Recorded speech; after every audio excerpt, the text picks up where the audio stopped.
Hi hello வணக்கம். எல்லோரும் எப்படி இருக்கிறீங்க? வாங்க சூப்பரான ஒரு வாழைத்தண்டு பொரியல் செஞ்சுக்கலாம். இத்தினோண்டு தண்டில் அவ்வளோ சத்து இருக்குதுங்க. இது மாதிரி வாழைத்தண்டை பொடி பொடியாக அரிஞ்சிட்டு அதில் உள்ள நூலெல்லாம் எடுத்துட்டு இது மாதிரி தண்ணியில் போட்டு வச்சுக்கோங்க. சமைக்க போகிறதுக்கு முன்னாடி தான் வாழைத்தண்டை அரியணும். தண்ணியில் போட்டணும், இல்லாட்டி கருத்து போயிடும். வாங்க எப்படி செய்கிறதுன்னு பார்க்கலாம். அடுப்பு ஆன் பண்ணி எண்ணெய் சட்டி வச்சு 2 ஸ்பூன் எண்ணெய் சேர்த்துக்கலாம். எண்ணெய் நல்லா காயட்டும். அரை ஸ்பூனு கடுகு சேர்த்துக்கலாம். கடுகு நல்லா பொரியட்டும். கடுகு நல்லா பொரியுது. பொடியாக நறுக்கின பெரிய வெங்காயம் ஒரு அரை கப்பை சேர்த்துக்கலாம். வெங்காயம் நிறைய சேர்த்துக்கலாம். அது கூடவே 2 கீரின பச்சை மிளகாய், ஒரு கொத்து கருவேப்பிலை சேர்த்து நல்லா வதக்கிக்கலாம். நம்ம மிளகாத்தூளும் சேர்க்க போகிறோம். அதனால் நான் பச்சை மிளகாய் வந்து ஃப்ளேவருக்கு தான் சேர்த்துருக்குறேன். 2 வாழைத்தண்டு வந்து இந்த சிறுநீரக பிரச்சனைக்கெல்லாம் நல்ல ஒரு தீர்வாக இருக்குங்க. சிறுநீர் தொற்று இருக்கிறவங்க, அப்புறம் வந்து இந்த கல் இருக்குது இல்லையா, அவங்களாம் அடிக்கடி இந்த ஜூஸாவோ இது மாதிரி பொரியல் சாலட்டாக சாப்பிட்டுக்கிட்டு இருந்தால் அந்த கல்லெல்லாம் நல்லா கரைக்கும்னு சொல்லுவாங்க. செரிமானத்துக்கெல்லாம் ரொம்ப நல்லாயிருக்கும். இப்போ வந்து வாழைத்தண்டை சேர்த்துக்கலாம். நான் அது கூடவே 1 ஸ்பூனு கடலைப்பருப்பு அந்த தண்ணியிலே ஊற வச்சுருக்கிறேன். அதையும் சேர்த்துக்கலாம். நம்ம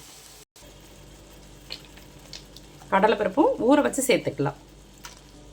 கொஞ்சமாக உப்பு சேர்த்து நம்ம எல்லாத்தையும் கலந்து விட்டுக்கலாம். இது செவ்வாழை தண்டுங்க. இது ரொம்ப நல்லா இருக்கும். நான் தண்ணி எதுவும் சேர்க்கல. இதில் உள்ள இந்த ஈரமே போதுமானதாக இருக்குங்க. இப்போ மூடி போட்டு வேக வச்சுக்கலாம். பாருங்கள், நல்லா வெந்து வந்துருச்சு. நம்ம தண்ணி எதுவும் ஊற்றலை. பாருங்கள், நல்லா வெந்திருக்கு பாருங்கள்.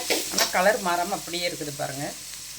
இப்போ நம்ம 1 ஸ்பூனு மிளகாத்தூள் சேர்த்துக்கலாம். நீங்கள் குழம்புக்கு எந்த மிளகாத்தூள் யூஸ் பண்ணுறீங்களோ அதையே சேர்த்துக்கலாம். அப்படி மிளகாத்தூள் வேணாட்டி நீங்கள் பச்சை மிளகாய் மட்டுமே கூடுதலாக சேர்த்து பண்ணிக்கலாம். நல்லா கலந்துக்கலாம். பாருங்கள், நல்லா மசாலா வதங்கி வரட்டும். எல்லாத்தையும் சேர்த்து நல்லா மிக்ஸ் பண்ணிக்கலாம். இது ரத்த சர்க்கரையோட அளவையெல்லாம் நல்லா கண்ட்ரோலில் வச்சுக்கோ. அது இல்லாமல் இதில் பொட்டாசியம் நிறையா இருக்கிறதுனால ப்ளட் ப்ரெஷர் உள்ளவங்களும் இதை எடுத்துக்கலாம். அதனால் குழந்தைங்கள்லேருந்து பெரியவங்க வரைக்கும் இந்த வாழைத்தண்டு சாப்பிட்லாங்க.